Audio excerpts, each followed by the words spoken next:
Assalamualaikum warahmatullahi wabarakatuh. Apa kabar santri kelas 9 Torik Pinsiat Boarding School yang solid dan cerdas? Mudah-mudahan antum semua selalu berada dalam keadaan sehat walafiat. Baik, pada video kali ini Bapak akan menjelaskan berbagai contoh soal yang berkaitan dengan persamaan kuadrat, masih melanjutkan di pembelajaran sebelumnya. Baik, silakan disimak video berikut ini.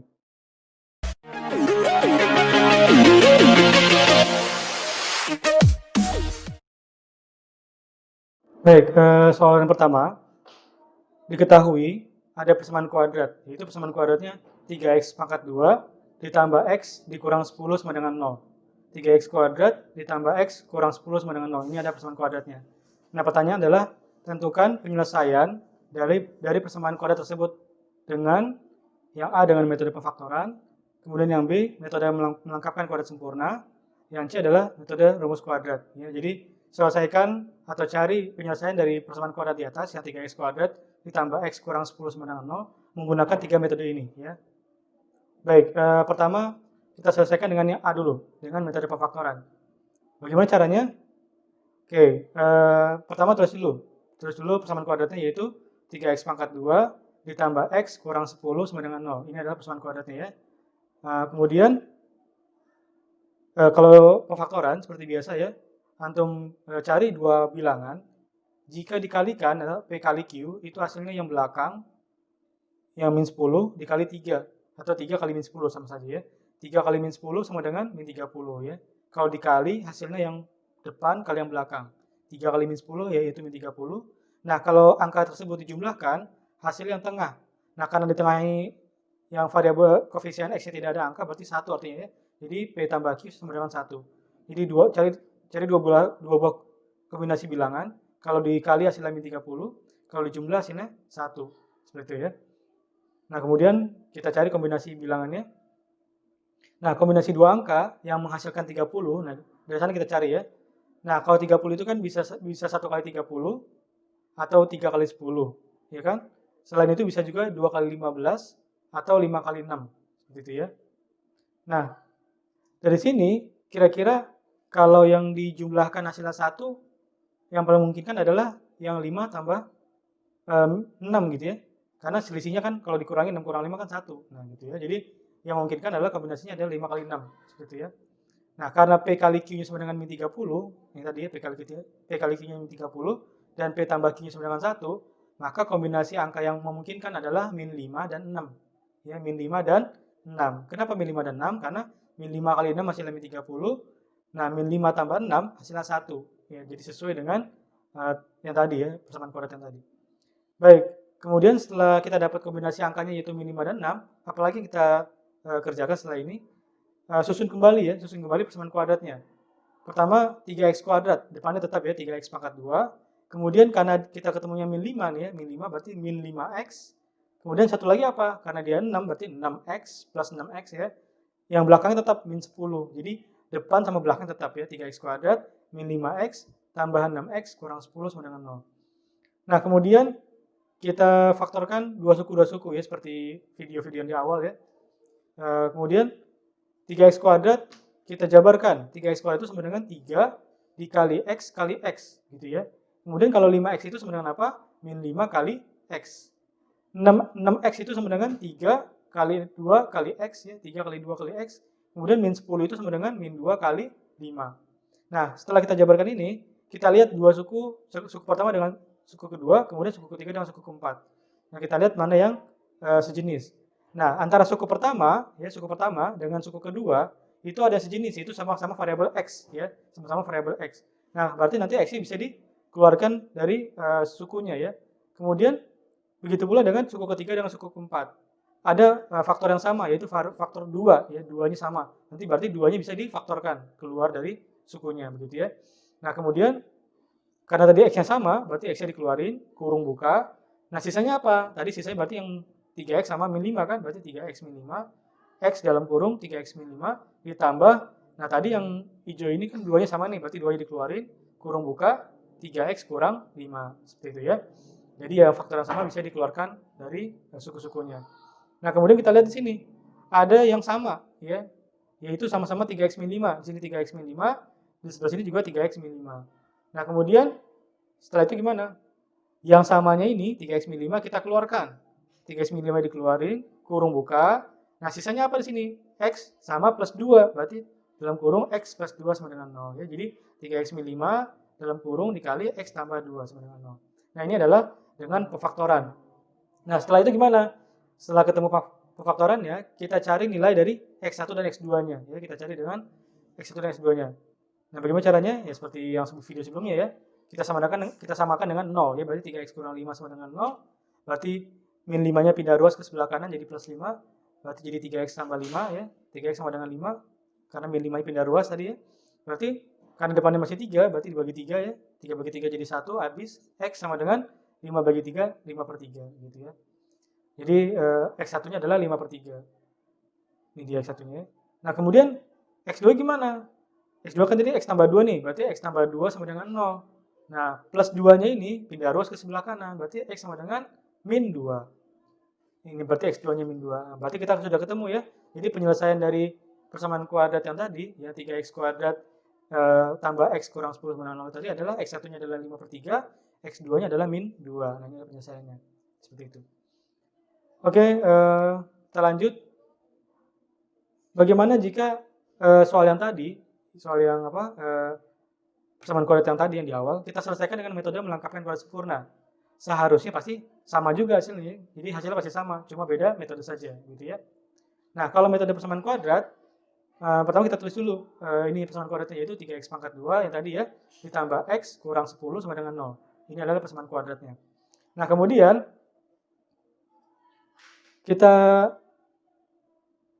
lihat dulu nih. Karena depan x kuadratnya ada koefisien 3, berarti kan syarat utama untuk melengkapkan kuadrat sempurna, yang x kuadratnya depannya harus 1. Depan x kuadrat harus 1 koefisiennya, karena dia masih 3, artinya semua suku ini harus dibagi dengan 3. Ya, berarti yang 3x kuadrat dibagi 3, yang x juga dibagi 3, yang min 10 juga dibagi 3. Ya, 0 juga sama, 0 juga dibagi 3 juga ya. Jadi semuanya dibagi 3. Nah, 3x kuadrat dibagi 3 berapa ya? 3 bagi 3 kan jadi 1, berarti x kuadrat ditambah karena depan x-nya 1 ini berarti 1 dibagi 3 berarti sepertiga. Berarti sepertiga x dikurang 10 per 3 sama dengan 0 gitu ya. Nah, jadi sudah kita lihat ini bahwa depan x kuadrat sudah 1 ya, depan x kuadrat sudah 1. Nah, kemudian langkah berikutnya c-nya pindah ruas ke sebelah kanan. Ya, ini kan c-nya min 10 per 3 nih. Berarti pindah ruas jadi plus 10 per 3. Jadi x kuadrat ditambah 1 per 3x sama dengan 10 per 3 ya, jadi positif karena pindah ruas jadi berubah tanda jadi min jadi plus ya. Nah, kemudian setelah pindah ruas diapain lagi? Kita tambah dengan b per 2 pangkat 2, itu prosedur selanjutnya ya. Itu prosedur selanjutnya kita tambah dengan b per 2 pangkat 2. Nah, b-nya tadi berapa? B-nya adalah sepertiga nih, berarti sepertiga per 2 pangkat 2. Nah, sebelah kanan juga sama, yang 10 per 3-nya ditambah dengan b per 2 pangkat 2, berarti sepertiga per 2 pangkat 2. Nah, kemudian kita selesaikan dulu nih yang sepertiga per 2 ini. Ingat konsep pecahan. Kalau ada pecahan dibagi angka, maka nanti dibalik pecahannya ya. Jadi sepertiga dikali 2 per 1 kan, dibalik jadi sepertiga kali 1 per 2. Jadi 1/6 ya. 1/6 pangkat 2 sama dengan 10 per 3 plus ini ya. Ini juga sama sebelah kanannya, jadi 1/6 pangkat 2 gitu ya. Nah, kalau sudah seperti ini bentuknya, tinggal kita satuin aja. Jadi x tambah 1/6-nya yang depan tambah yang belakang, jadi x tambah 1/6 dikurung pangkat 2 sama dengan 10 per 3 ditambah, nah 1/6 dipangkatin dulu jadi berapa? 1 per 36 ya, jadi 10 per 3 ditambah 1/36 seperti itu ya. Nah, setelah itu kita lihat yang sebelah kanan dulu. Ini kan 10 per 3, yang sebelah sananya kan 1 per 36. Nah, 3 sama 36 beda penyebutnya ya. Nah, bagaimana coba supaya disamakannya? Kita cari KPK dari 3 sama 36. Ya, tentu 3 sama 36 KPK-nya adalah 36. Berarti yang 3 ini kita jadikan 36. Nah, 3 supaya jadi 36, tentu dikali 12 ya. 3 kali 12 kan 36. Berarti yang atas juga sama dikali 12. Berarti 10 kali 12 jadi 120. Jadi 120 per 36 ditambah 1 per 36. Ini tetap ya. Nah, kemudian kalau dijumlahin, ya tinggal jumlah aja karena yang bawahnya sudah sama kan penyebutnya. Jadi 120 tambah 1 jadi 121 per 36. Jadi x ditambah 1/6 sama dengan, nah, kalau kuadratnya mau dihilangkan, tadi kan ada kuadratnya nih, x tambah 1/6 kuadrat. Nah, kalau kuadratnya mau dihilangkan, sebelah kanannya harus diakarkan ya, diakarin. Jadi akar dari 121 per 36 ya. Akar dari 121 per 36. Nah, kemudian berarti X tambah per 6 sama dengan 121 berapa akarnya? 121 ya tentu 11 akarnya. Berarti 11 per akar 36 berapa? 6. Berarti 11 per 6. Nah, dia hasilnya plus minus ya, karena bisa plus bisa min. Karena min kali min juga plus juga hasilnya kan. Nah, sekarang kita ambil yang positif dulu nih. Kita ambil yang positif. Jadi, X tambah per 6. X tambah per 6 sama dengan 11 per 6. Nah, kemudian per 6 ini pindah ruas plus per 6-nya. Jadi, X sama dengan 11 per 6 dikurang 1 per 6. Nah, karena sudah sama, penyebut bawahnya tinggal dikurang aja. 11 kurang 1 jadi 10. Jadi 10 per 6. Nah, dikecilin bagi 2. Ini yang atas bagi 2. Yang bawah juga sama, bagi 2 juga. Jadi 10 bagi 2 jadi 5. 6 bagi 2 jadi 3. Jadi 5 per 3. Ini X1-nya ya. Mungkin nanti bisa bandingkan tadi dengan cara yang pertama. Dengan metode pefaktoran. Pasti sama juga hasilnya ya. 5 per 3 juga kan X1-nya. Nah, kemudian setelah ketemu X1-nya gimana? Kita cari X2-nya. Kalau tadi yang 11 per 6-nya kita ambil yang positif, sekarang 11 per 6-nya kita ambil yang negatif nih. Jadi min 11 per 6. Berarti X tambah 1 per 6 sama dengan negatif 11 per 6. Nah, kemudian plus 1 per 6-nya pindah ruas. Jadi min 1 per 6. Jadi X sama dengan negatif 11 per 6 dikurang 1 per 6. Nah, ini ada negatif, ada negatif lagi. Ada negatif, kemudian ditambah dengan negatif lagi. Berarti jadi nambah negatifnya. Jadi negatif 12 per 6. Negatif 12 per 6 sama dengan berapa? Negatif 2 ya. Ini adalah penyelesaiannya. Nah, ini agak ketutup ya. Ini negatif 2 hasilnya ya. Baik, sama kayak yang metode tadi pefaktoran. Akar-akarnya sama 5 per 3 sama min 2. Nah, sekarang selanjutnya kita selesaikan dengan metode rumus kuadrat. Pasti sama juga ya. Mau dengan cara apapun pasti sama hasil nanti. X1-nya 5 per 3, X2-nya pasti nanti min 2 juga sama ya. Nah, sekarang kalau rumus kuadrat. Rumus kuadrat kan rumusnya ada, apa rumusnya? X1, X2 sama dengan min B plus minus akar dari B pangkat 2 dikurang 4 dikali A kali C dibagi 2 kali A. Itu adalah rumus dari kuadrat ya, rumus penyelesaian dengan rumus kuadrat. Nah, kemudian kita ini nanti persamaan kuadratnya. Persamaan kuadratnya apa tadi? 3x pangkat 2 tambah x kurang 10 sama dengan 0. Nah, sekarang kita lihat dulu A-nya berapa, B-nya berapa, C-nya berapa ya. Nah, kita lihat. Kan yang A itu apa? A itu yang depan x pangkat 2 kan. Nah, yang depan x pangkat 2 adalah 3, berarti A-nya 3. Nah, sekarang B-nya kan yang depan x. Nah, depan x-nya nggak ada angka nih, berarti 1. Berarti B sama dengan 1. Nah, C-nya adalah yang min 10, berarti A-nya 3, B-nya 1, C-nya min 10. Nah, udah ketemu ABC-nya, baru kita masukkan ke dalam rumus X1, X2 atau rumus kuadratnya ya. Min B, berarti B-nya kan 1 nih, berarti min 1 plus minus akar dari B kuadrat, berarti 1 pangkat 2 dikurang 4 dikali A, 3 dikali C, min 10 dibagi 2 kali 3, hanya 3 ya. Berarti X1, X2 sama dengan min 1 plus minus akar 1 kuadrat berarti 1. Nah, min 4 kali 3 kan min 12. Min 12 kali min 10 jadi plus ya, plus 120. 1 tambah 120 berarti 121. Berarti min 1 plus minus akar 121 per 2 kali 3, 6 ya. Nah, kemudian karena dia plus minus, kita ambil yang plus dulu. Kita ambil yang plus dulu ya. Berarti X1 sama dengan apa? Min 1 ditambah 11, karena akar dari 121 kan 11 ya. Akar dari 121 adalah 11. Berarti min 1 ditambah 11 per 6. Sama dengan, nah min 1 tambah 11 jadi 10 per 6. Kemudian diperkecil, dibagi 2, bagi 2 jadi 5 per 3 ya. Jadi hasilnya X1-nya ada 5 per 3 ya, sama kayak tadi. Kemudian X2-nya gimana? Nah, kalau tadi X1-nya kita ambil yang positif, sekarang X2-nya yang negatif. Berarti min 1 dikurang 11 ya. Karena tadi akar dari 121 kan 11 ya. Berarti min 1 dikurang 11 per 6. Ini ada min 1, ada min 11, berarti utang 1, utang 11, berarti min 12 jadi ya. Min 12 dibagi 6 sama dengan min 2 juga ya. Jadi hasilnya pasti sama ya, dengan cara apapun antum menyelesaikannya pasti sama hasilnya ya. Tapi antum harus menguasai ketiga cara ini ya, dengan cara pefaktoran, dengan cara melengkapkan kuadrat sempurna, dan juga dengan rumus kuadrat. Semuanya harus bisa begitu ya. Oke, berikutnya kita beralih ke soal yang kedua. Misal diketahui akar-akar suatu persamaan kuadrat yaitu 6 dan min 4 per 5. Oke, maksudnya di sini akar-akar itu adalah penyelesaiannya. Jadi kalau akar-akar itu dalam persamaan kuadrat artinya adalah penyelesaiannya. Jadi penyelesaiannya adalah X1-nya 6, X2-nya adalah min 4 per 5. Yang ditanya apa? Maka persamaan kuadratnya adalah apa?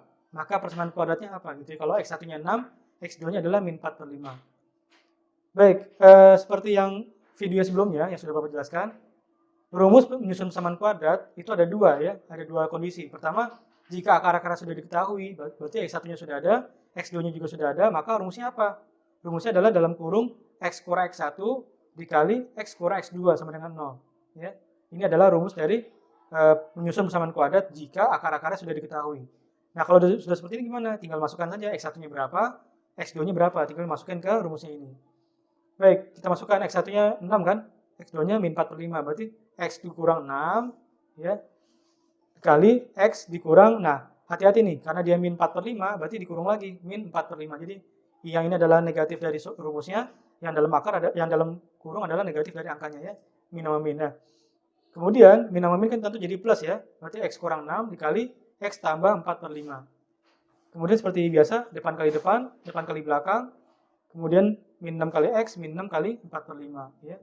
X kali X jadi X kuadrat, X kali 4 per 5 jadi 4 per 5X, min 6 kali X jadi min 6X, min 6 kali 4 per 5 yang dikali adalah yang atasnya aja ya, min 6 kali 4 jadi min 24 per 5 gitu ya. Nah kemudian, karena kita lihat ini bawahnya ada 5, penyebutnya supaya gampang, kita hilangkan penyebutnya, semuanya kita kali dengan 5 ya. Semua sukunya kita kali dengan angka 5. Jadi apa? Jadi 5X kuadrat ditambah 5 kali 4 kan 20. 20 bagi 5 kan jadi 4. Jadi 4X min 6 kali 5 min 30. Ya kan? Min 30X. Min 24 per 5 dikali 5 jadi min 24 kan? Jadi bilang bawahnya ya. Nah kemudian 4X dikurang 30X jadi min 26X ya. Berarti 5X kuadrat dikurang 26X dikurang 24 sama dengan 0. Nah ini adalah persamaan kuadratnya ya. PK-nya seperti ini. Baik, kita lanjut ke soal yang ketiga. Nah, sekarang kalau soal ketiga, jika X1 X2 merupakan akar-akar persamaan kuadrat X2, X pangkat 2 dikurang 3X kurang 2 sama dengan 0, maka berapakah nilai dari 1 per X1 ditambah 1 per X2? Berapa nilai dari 1 per X1 tambah 1 per X2? Nah, di sini X1, X2-nya kita belum tahu, ya, belum kita ketahui. Nah, caranya gimana? Caranya, perhatikan, karena ini adalah pecahan, kita memakai konsep penjumlahan pecahan ya. Nah, kita lihat, karena ini adalah 1 per X1, yang satu lagi adalah 1 per X2, berarti kan belum sama nih penyebutnya. Nah, supaya sama, kita kaliin aja penyebutnya. Jadi, X1 kali X2, bawahnya, X1 kali X2, ini kita kaliin ya. Nah, kemudian, ini dikali silang ya. Dikali silang. X2 kali 1 jadi X2, X1 kali 1 jadi X1. Jadi, X2 tambah X1 per X1 kali X2. Nah, ini yang atasnya kalau diubah jadi X1 tambah X2 boleh aja kan, karena kan penjumlahan kan komutatif, A tambah B sama dengan B tambah A. Jadi boleh X2 tambah X1 atau X1 tambah X2 aja sama aja. Nah kemudian berdasarkan rumus di video sebelumnya, kan sudah Bapak jelaskan di video sebelumnya bahwa X1 tambah X2 itu nilainya sama dengan apa? Min B per A. Ya, ini min B per A, ini adalah nilai dari X1 tambah X2. Nah karena B-nya tadi min 3 nih, lihat B-nya kan min 3 di soalnya nih. Nah kemudian min dalam kurung min 3 per 1. Nah, karena minnya ada 2, titik positif ya, jadi 3 per 1 jadi sama dengan 3. Ya. Kemudian, X1, X2-nya berapa? X1, X2 adalah rumusnya C per A, ini rumus C per A. C-nya adalah min 2 nih, lihat, C-nya min 2 di soal ya. Berarti min 2 dibagi 1 sama dengan min 2. Berarti X1 tambah X2-nya adalah 3, X1 kali X2-nya sama dengan min 2. Nah, kalau sudah dapat, kemudian diapain lagi? Kita tinggal masukkan ke yang atas tadi, yang setelah kita jabarkan tadi. Berarti kan X2 tambah X1, berarti 3 per min 2, sama dengan min 3 per 2, gitu ya. Baik.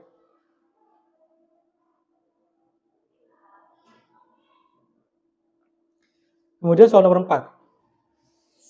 Selisih dua bilangan caca. Nah, ini adalah soal apa? Soal cerita ya. Selisih dua bilangan caca adalah 6. Hasil kalinya adalah 216. Maka bilangan yang terbesar dari kedua bilangan tersebut adalah berapa? Oke, kita jawab. Bilangan yang pertama itu adalah A. Bilangan yang kedua adalah B, misalnya ya. Berarti A kurang B adalah 6, karena selisih adalah 6. Kemudian A, berarti kalau A kurang B sama dengan 6, nah min B pindah ruas ke sebelah kanan jadi plus. Berarti A sama dengan 6 tambah B. A sama dengan 6 tambah B ya. Min B-nya pindah ruas jadi plus ya. Kemudian A kali B hasil kalinya adalah 216 gitu ya. Nah, kemudian kita apain?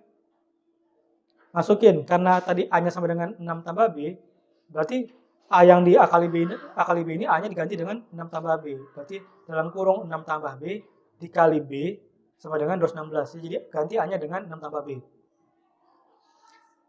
Nah, kemudian gimana caranya kita kali ke dalam ya? 6 kali B jadi 6B, B kali B jadi B pangkat 2 sama dengan 216 gitu ya. Jadi B kuadrat tambah 6B, nah 216 beda ruas jadi min 216. Berarti B kuadrat tambah 6B min 216 sama dengan 0. Nah, kemudian kita pakai langsung rumus yang kuadrat ya. Terserah, boleh pakai kuadrat boleh, faktoran boleh, atau kuadrat sempurna juga boleh, sama aja ya. Nah, kita masukin, karena B-nya adalah 6, berarti min 6 plus minus akar B kuadrat, berarti 6 kuadrat, dikurang 4 kali A-nya 1, B-nya min 216 dibagi 2. 2 kali 1 kan 2 ya.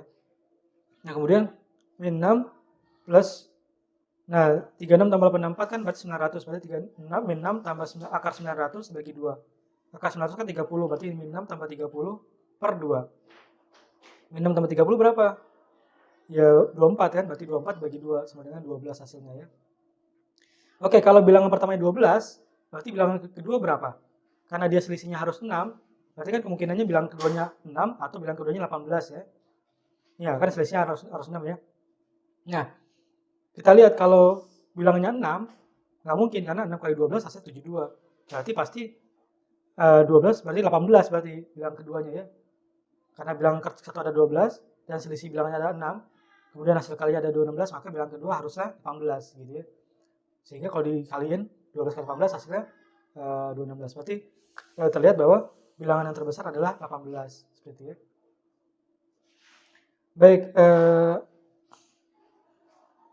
nah sekian video pembelajaran yang Bapak sampaikan hari ini.